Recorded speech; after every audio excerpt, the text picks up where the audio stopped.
मुस्लिम league नून की पंजाब में तहरीक अदम एतमाद की मुखालफत की वजह सामने आ गई। जराए के मुताबिक अदम एतमाद लाने से इनकार की वजह मुस्लिम लीग नून की अंदरूनी सियासत है। पीपल्स पार्टी ने कामयाबी की सूरत में हमजा शहबाज को वजीर आला बनाने की तजवीज़ दी। हमजा शहबाज के नाम पर मरियम नवाज आमादा नहीं। मजीद जानते हैं डॉन न्यूज़ के नुमाइंदे उमर फारूक से। उमर फारूक, जराए क्या बता रहे हैं, अंदरूनी कहानी क्या है इसकी?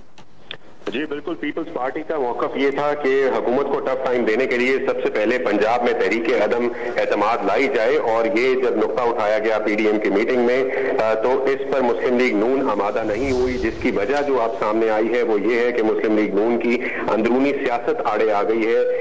सामने जो तहरीक अदम एतमाद पंजाब में लाना चाहती थी पीपल्स पार्टी ने खुले दिल से मुस्लिम लीग नून को ये ऑफर दी थी कि अगर हमारी तहरीक अदम एतमाद कामयाब हो जाती है तो हमजा शहबाज को, जो इस पर कायदे हिज़्ब इख्तिलाफ पंजाब असम्बली है, उनको जो है वजीर आला पंजाब के लिए नामजद किया जाए और वजीर आला पंजाब बन जाए। इस पर एतराज नहीं है हमें, लेकिन मुस्लिम लीग नून जो है इस पर जो है आमादा नहीं है, और ये जो वजह है ये एक बड़ी वजह बनी है पीपल्स पार्टी और मुस्लिम लीग नून की दूरियों में।